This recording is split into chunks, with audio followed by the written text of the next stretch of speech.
Doctor صاحب آپ سے اگر 80 سالوں کا سفر پوچھوں اور آگے کیسے بڑھنا ہے تو آپ کیسے سمرائز کریں گے؟ بسم اللہ الرحمن الرحیم۔ ملک صاحب، سب سے پہلے تو جیسے کہ صاحب جانتے ہیں کہ اسلام آباد سمیت پورے ملک میں جشن آزادی کے حوالے سے تقریبات کا آغاز ہو چکا ہے، اور مارکہ حق کے حوالے سے جو یہاں پہ ایک مانیومنٹ جو ہے اسلام آباد میں تعمیر کیا گیا ہے، آج اس کا افتتاح بھی ہے اور ایک بہت بڑی تقریب وہاں پہ منعقد ہونے جا رہی ہے۔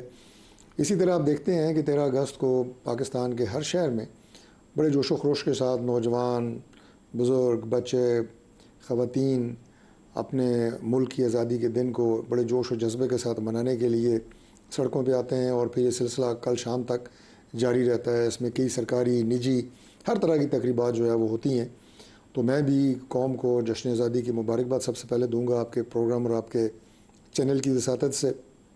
ملک صاحب، جو آپ نے گفتگو کی وہ بہت ہی میں سمجھتا ہوں کہ مناسب اور وقت کی ضرورت ہے کہ آج جو پاکستان کے بانی ہیں حضرت قائد اعظم، انہوں نے ایک سوچ اور فکر کے تحت ایک ڈیمانڈ جو حضرت علامہ اقبال کا خواب تھا کہ مسلمانوں کے لیے ایک الگ ریاست ہونی چاہیے جس میں وہ اپنے مذہب، اپنے عقائد، اپنی تہذیب و تمدن کے حوالے سے اپنی ایک آزادانہ زندگی گزار سکیں، اور اس کے بعد وہ تمام ویلیوز جو ہمارے مذہب میں ہیں، ہمارے تہذیب و تمدن میں ہیں، اور اس کے بعد ظاہر ہے پاکستان کو چلانے کے لیے جو مختلف ادوار میں آئین بنتے رہے، پھر جو ہے اس وقت ہمارا جو متفقہ آئین ہے 1973 کا وہ مارز وجود میں آیا، تو اس کے تحت یہ زندگی جو ہے بڑے آزادانہ طریقے سے گزاری جا سکے، اور ترقی کی وہ تمام منازل جو اقبال نے ایک شاہین کا کانسیپٹ دیا، خودی کا کانسیپٹ دیا، اس کے حوالے سے قوم میں وہ جوش اور جذبہ برقرار رہے اور ہم وہ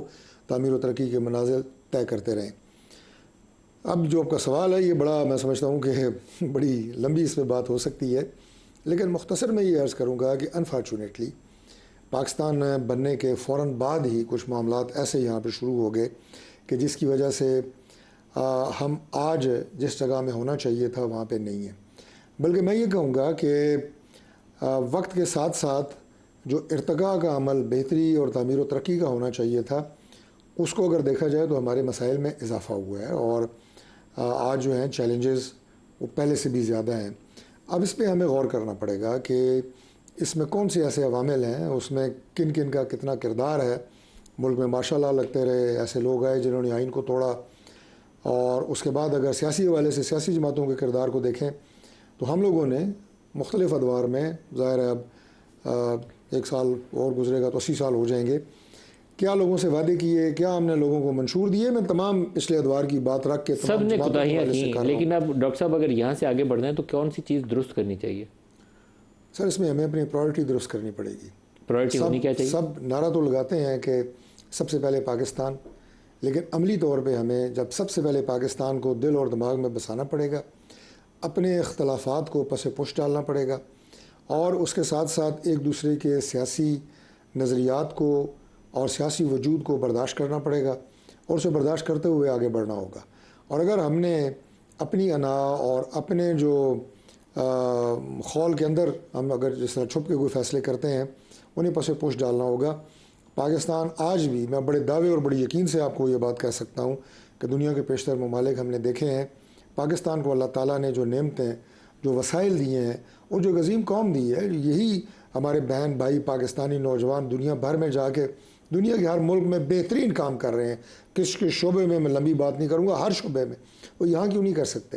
انہیں ہمیں وہ فیلڈ دینی ہوگی جو یعنی جہاں پہ تحفظ بھی ہو، جہاں پہ اپرچونٹیز ہوں، اور وہ فضا اگر ہم یہاں پہ قائم کر سکیں تو یہ قوم اس ملک کی تقدیر بدلنے کی پوری صلاحیت رکھتی ہے۔ ذرا نم ہو تو یہ مٹی بڑی زرخیز ہے ساقی، وہ ذرا نم کرنے کی ضرورت ہے، وہ ذرا نم ہم دے نہیں سکے۔ آپ نے میری ساری گفتگو کو ایک جملے میں سمو دیا، بپی صاحب سے بالکل ٹھیک کہا آپ نے۔ بپی صاحب آپ کیا دیکھتے ہیں کہ یہاں سے آگے بڑھنا ہے، اور بہت بڑی ہماری ایک ایجوکیٹڈ یوتھ ہے جس کو اپرچونٹی چاہیے، وہ جس ہم ذرا نم کا ذکر کر رہے ہیں وہ ذرا نم چاہیے، وہ ذرا نم کرنے کے لیے کیا کرنے کی ضرورت ہے؟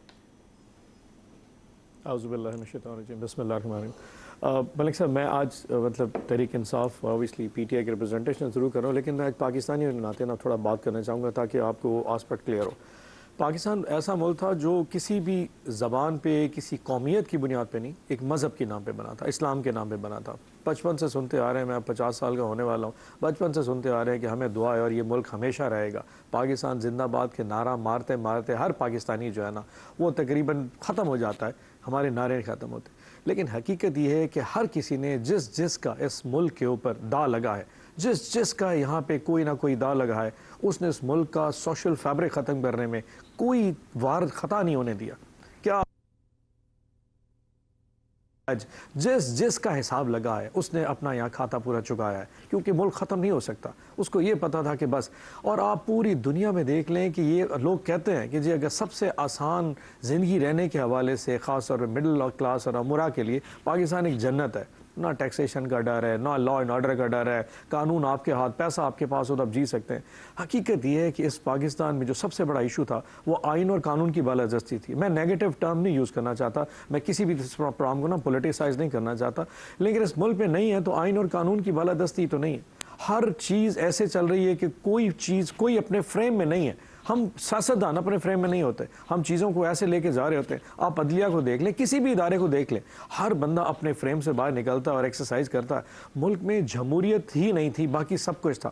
پچھلے 70 سال میں 1960 اور 70 کی دہائی میں جب میں ایوب خان کی ویڈیوز دیکھتا ہوں جب وہ امریکہ جا رہا تھا تو میں یقین دینا گوز بمس آتے ہیں کہ یار کیا میرا ملک تھا، کیا نام ہوتا تھا. 80 90 کی دہائی میں، ایون کہ 2000 کے شروع میں ہمیں ویزے کی ضرورت نہیں ہوتی تھی. دنیا کے 100 ممالک میں ہم سب پاسپورٹ پہ جایا کرتے تھے. آج شاید کینیا اور 2-4 ممالک کے علاوہ ہمیں سب پاسپورٹ اندر کو جانے کو ہی نہیں دیتا.